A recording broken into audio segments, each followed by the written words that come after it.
আসসালামু আলাইকুম ওয়া রাহমাতুল্লাহি ওয়া বারাকাতুহু। ইতিপূর্বে আমরা বদরের যুদ্ধ সম্পর্কে আলোচনা করেছিলাম। আজ এই ভিডিওর মধ্যে এই বদরের যুদ্ধ সংগঠিত হবার পূর্বে মহানবী সাল্লাল্লাহু আলাইহি ওয়াসাল্লাম তিনি কিছু কথা বলেছিলেন, যে সবকটি হাদিস বুখারী শরীফের মধ্যে লিপিবদ্ধ করা হয়েছে। আমি আশা করব যে এই হাদিসগুলো যদি আপনারা শোনেন তাহলে প্রত্যেকটি মুসলমানের অন্তর খুশিতে ভরে যাবে।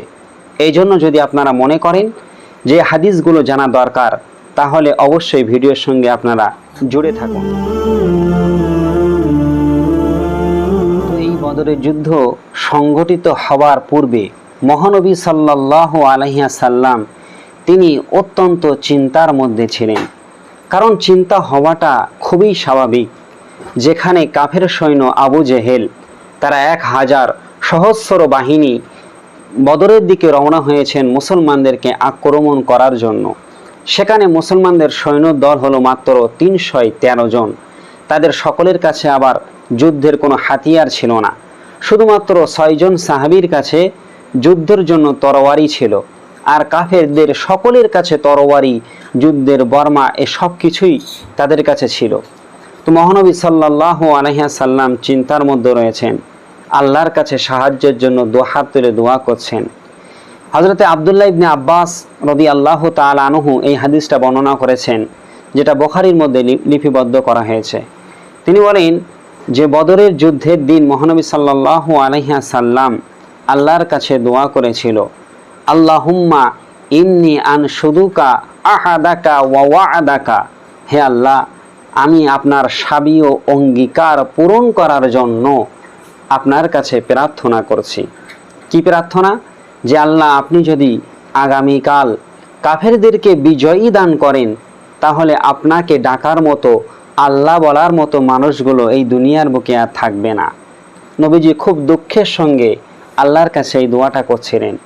আবু বাক্কার এসে আমার নবী দুহাত ধরে বললেন, হাসবুক, যথেষ্ট হয়েছে। আপনি যে দোয়া করেছেন এই দোয়াটা যথেষ্ট হয়েছে, আর দোয়া করা লাগবে না। কারণ আপনি আল্লাহর কাছে যে কথাটা বলেছেন যে কালকে যদি কাফেরদের বিজয় হয়, তাহলে আপনার আল্লাহকে ডাকার মতো আর কেউ থাকবে না। কারণ তখন মুসলমানদের সংখ্যা ছিল শুধুমাত্র 313 জন। আর এই 313 জন যদি বদর প্রান্তরে নিহত হয়, তাহলে আল্লাহর ইবাদত উপাসনা, আল্লাহকে আল্লাহ বলে, মাবুদ বলে আর কে ডাকবে? নবীজি অনেক দুঃখ ভরা মন নিয়ে এই দোয়া করছিলেন। এরপরে আল্লাহ পাক রব্বুল আলামিন আমার নবীর দোয়া করতে দেরি হলেও তিনি কবুল করতে দেরি করেননি। সুবহানাল্লাহ। তিনি সঙ্গে সঙ্গে কোরআনের মধ্যে আয়াত নাজিল করলেন, ওহী পাঠালেন নবীকে জানিয়ে দেওয়ার জন্য। সেই আয়াতটা নবী পড়তে পড়তে বার হয়ে গেলেন। সাইয়ুহজামুল জামউ ওয়া ইউওয়াল্লুনা দুবুর, আগামীকাল বিজয় আমাদেরই হবে। আগামীকাল বিজয় অবশ্যই আমাদের হবে।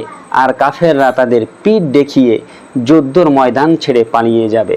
তার মানে বদরের যুদ্ধের দিন মুসলমানদের যে বিজয় হবে, এই যুদ্ধ সংগঠিত হওয়ার আগেই আমার নবী তার সাহাবীদেরকে এই আয়াতে কারিমা পড়ে শোনালেন যে আল্লাহ আমাকে জানিয়ে দিয়েছে যে বিজয় তোমাদের হবে। আর কাফেররা কি করবে?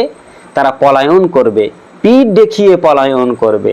আর সত্যিকার যখন এই বদরের যুদ্ধ সংগঠিত হয়, ওই দিন কিন্তু কাফেররা পিঠ দেখিয়ে সব দৌড় মেরেছিল, পালিয়ে গিয়েছিল। আর মুসলমানদের বিজয় হয়েছিল, যে বিজয়টা ইসলামের ইতিহাসে শ্রেষ্ঠ বিজয় হিসেবে লিপিবদ্ধ করা হয়েছে। সুবহানাল্লাহি ওয়া বিহামদিহি। মহানবী সাল্লাল্লাহু আলাইহি ওয়াসাল্লাম যেহেতু তিনি কাফেরদের অনেক সৈন্য সামন্তন এগুলো ছিল, এই বিষয়ে তিনি অনেকটা চিন্তার মধ্যে ছিলেন। এক পর্যায়ে আমার নবী এই যুদ্ধটা কিভাবে পরিচালনা করা যায়, এর জন্য সাহাবীদের কাছ থেকে পরামর্শ চাইলেন।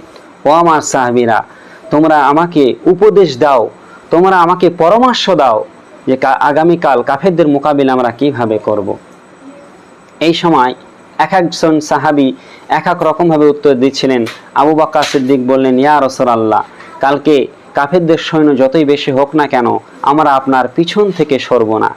ওমর ফারুক রাদিয়াল্লাহু আনহু একই কথা বললেন। তারপরে আনসার সাহাবীদের পক্ষ থেকে একই জবাব দেওয়া হলো। এই রকম পরিবেশে যখন এক এক সাহাবী এক এক রকম মন্তব্য পরিবেশ বলছিলেন। এই সময় হযরত মিকদাদ ইবনে আসাদ রাদিয়াল্লাহু আনহু এমন একটি কথা বলেছিলেন, যে কথাটা আব্দুল্লাহ ইবনে মাসউদ রাদিয়াল্লাহু আনহু বলেছেন, যদি আমি এই কথাটা নিজে বলতাম তবে এই দুনিয়ার মধ্যে যা কিছু রয়েছে এসব কিছুর চাইতে আমার কাছে উত্তম হয়ে যেত। এই হাদিসটাও বুখারী শরীফের মধ্যে এসেছে। হাদিসটা হলো আন ইবনে মাসউদিন রাদিয়াল্লাহু তাআলা আনহু ইয়াকুলু, আব্দুল্লাহ ইবনে মাসউদ রাদিয়াল্লাহু তাআলা আনহু থেকে বর্ণিত, তিনি বলেন, শাহিদতু মিনাল মিকদাদ ইবনিল আসআদি মাশাহাদান, আমি মিকদাদ ইবনে আসআদের এমন একটি ঘটনা সম্পর্কে অবগত আছি, যদি আমি আব্দুল্লাহ ইবনে মাসউদ এই ঘটনাটা ঘটাতাম, আমি যদি এই কাজটি করতাম, তবে এই লা আন আকুনা সাহিবাহু আহাব্বু ইলাইয়া মিম্মা উদিলা বিহি, তবে এই দুনিয়া আর দুনিয়ার মধ্যে যা কিছু রয়েছে এসব কিছু চাইতে আমার কাছে শ্রেষ্ঠ হয়ে যেত, উত্তম হয়ে যেত। সুবহানাল্লাহ। সে ঘটনাটা কি? আতাত নবিয়্যা সাল্লাল্লাহু আলাইহি ওয়াসাল্লাম ওয়া হু ইয়াদউ আলাল মুশরিকিন, একবার আল্লাহর হাবিব তিনি বদরের আগে আল্লাহর কাছে দোয়া করেছিলেন মুশরিকদের বিরুদ্ধে, কাফেরদের বিরুদ্ধে দোয়া করেছিলেন। এই সময় মিকদাদ ইবনে আসাদ সেখানে উপস্থিত হলেন। তিনি আমার নবীকে লক্ষ্য করে বললেন, লা নাকুলু কামা কামা ক্বালা কওমু মূসা ইযহাব আনতা ওয়া রাব্বুকা ফাকাতিলা, আমরা মূসা নবী সাল্লাল্লাহু আলাইহি ওয়াসাল্লামের উম্মতের মতো, মূসার জাতির মতো এ কথা একবারও বলবো না যে তুমি আর তোমার রব গিয়ে জিহাদে অংশগ্রহণ করো। কারণ নবী মূসা আলাইহিস সালামকে আল্লাহ নির্দেশ দিয়েছিল কাফেরদের সঙ্গে মোকাবিলা করার জন্য, জিহাদ করার জন্য। নবী মূসা যখন তার সঙ্গীদেরকে একথা জানালো যে আল্লাহ আমাদেরকে জিহাদের হুকুম দিয়েছে, তখন তারা কি বলল, যেহেতু তোমার আল্লাহ হুকুম দিয়েছে তাহলে তুমি আর তোমার আল্লাহ মুশরিকদের সঙ্গে জিহাদ করো, আমরা তোমার সঙ্গে জিহাদ করতে যাব না। কারণ মুশরিকদের শক্তি ছিল অনেক বেশি। তাই মিকদাদ ইবনে আসাদ বলছেন, আমরা মুসার জাতির মতো কথা বলবো না যে তুমি আর তোমার রব গিয়ে জিহাদ করো, বরং আমরা আপনার ডান দিক থেকে জিহাদ করব। ওয়ালাকিন্না নুকাতিলা ইয়ামিনিকা, আমরা আপনার ডান দিক থেকে জিহাদ করব। ওয়ান শিমালিকা, আপনার বাম দিক থেকে জিহাদ করব। অবাইনা ইয়াদাইকা ওয়া খলফাকা, আপনাকে চতুর্দিক থেকে ঘিরে রেখে আমরা কাফেরদের সঙ্গে মোকাবিলা করব। নবী সাল্লাল্লাহু আলাইহি ওয়াসাল্লাম একথা শুনে অত্যন্ত খুশি হয়ে গেলেন, তার অন্তরটা ভরে গেল যে আমার সাহাবীরা এত কঠিন ভয়ঙ্কর পরিস্থিতি হওয়ার সত্ত্বেও তাদের ঈমান কত মজবুত। তারা আমাকে আশ্বাস দিচ্ছেন যে আগামীকাল এই যুদ্ধের ময়দানে কাফেরদের সৈন্য সামন্ত যত বেশি হোক না কেন, আমরা আপনার পিছন ছেড়ে যাব না। মুসা নবীর উম্মতদের মতো আমরা বলবো না যে তুমি আর তোমার রব গিয়ে জিহাদ করো, বরং আপনার কোনো ক্ষতি যাতে না হয় আপনাকে মধ্যখানে রেখে চতুর্দিক থেকে আপনাকে বেণ্ঠন করে ঘিরে রেখে আমরা কাফেরদের মোকাবিলা করব। একবার চিন্তা করে দেখেন এই সব সাহাবীদের ঈমান কত মজবুত ছিল, আর তারা নবী সাল্লাল্লাহু আলাইহি ওয়াসাল্লামকে কত মহব্বত করতেন, কত ভালোবাসতেন। এছাড়া আরও একটি হাদিসের মধ্যে এসেছে বুখারী শরীফের মধ্যে, যে মহানবী সাল্লাল্লাহু আলাইহি ওয়াসাল্লাম এই যুদ্ধ সংগঠিত হওয়ার পূর্বে তিনি কয়েকজন মুশরিকদের বিরুদ্ধে দোয়া করেছিলেন, নাম ধরে ধরে, যা তাদেরকে যেন এই বদর যুদ্ধের দিনে বদর প্রান্তরে আল্লাহ যেন তাদেরকে মৃত্যু দান করে, এই বিষয়ে দোয়া করেছিলেন। যেমন ওয়ালিদ ইবনে উতবা, সাইবা ইবনে উতবা, এরকম আর আবু জেহেল ইবনে হিশাম, এদের বিরুদ্ধে আল্লাহ নবী সাল্লাল্লাহু আলাইহি ওয়াসাল্লাম নাম ধরে ধরে দোয়া করেছিল, আল্লাহ বদরের দিনে এদেরকে তুমি ধ্বংস করে দিও। এই জন্য মহানবী সাল্লাল্লাহু আলাইহি ওয়াসাল্লাম বদরের যুদ্ধের দিন যখন উপস্থিত হলো, তিনি সাহাবীদেরকে বললেন, কেউ কি আমাকে এই খবরটা দিতে পারো, আমি তো এদের বিরুদ্ধে দোয়া করেছিলাম, তাদের অবস্থাটা কী রূপ, তারা কি ইন্তেকাল হয়েছে কিনা, তারা মৃত্যুবরণ করেছে কিনা, জাহান্নামবাসী হয়েছে কিনা। তখন আব্দুল্লাহ ইবনে মাসউদ বার হয়ে গেলেন, গিয়ে দেখলেন আবু জেহেল পড়ে রয়েছে। তিনি তাকে গিয়ে বললে, তুমি কি আবু জেহেল? আবু জেহেল বলল, হাল আমাদু মিন রজুলিন কতালতুমুহু, আজকে তার জাতিরা এমন এক ব্যক্তিকে হত্যা করলো যে এর চাইতে বিশ্বস্ত ব্যক্তি কি এই দুনিয়ার বুকে আর কেউ আছে নাকি? আবু জেহেল নিজেকে বলছেন যে যেহেতু আমার কওমের লোকেরা আমাকে হত্যা করছে, তা আমার চাইতে ভালো মানুষ আর বিশ্বস্ত মানুষ এই দুনিয়ার বুকে আর কেউ আছে? বলেন তো। আবু জেহেল এরকম কথা বলছে। কিন্তু মহানবী সাল্লাল্লাহু আলাইহি ওয়াসাল্লামের যে কটা সাহাব এই কাফেরদের বিরুদ্ধে তিনি নাম ধরে ধরে দোয়া করেছিলেন, তো বিশ্বনবী সাল্লাল্লাহু আলাইহি ওয়াসাল্লাম 1 মাস পূর্বে, এই যুদ্ধ সংঘটিত হওয়ার 1 মাস আগে তিনি সাহাবীদেরকে বলেছিলেন অবশ্যই এই সব কাফেররা এই বদর প্রান্তরে নিহত হবে, তাদের লাশগুলো অমুক অমুক স্থানে পড়ে থাকবে। সে জায়গাটাও আল্লাহর নবী নির্দিষ্ট করে দেখিয়েছিলেন। আব্দুল্লাহ ইবনে মাসউদ তিনি বলেন, ঠিক যেমনভাবে নবী তাদের জায়গাগুলো সিলেক্ট করেছিল এই জায়গায় তাদের লাশ পড়ে থাকবে, ঠিক সেই সমস্ত জায়গায় তাদের লাশগুলো পড়েছিল। এমনকি প্রখর রোদ্দুর তাদেরকে পুড়িয়ে দিচ্ছিল, লাশগুলো পড়েছিল আর রোদ তাদের গায়ের উপরে এমনভাবে এসে পড়েছে মনে হচ্ছে রোদের তাপে তাদের শরীরগুলো পুড়ে যাচ্ছে।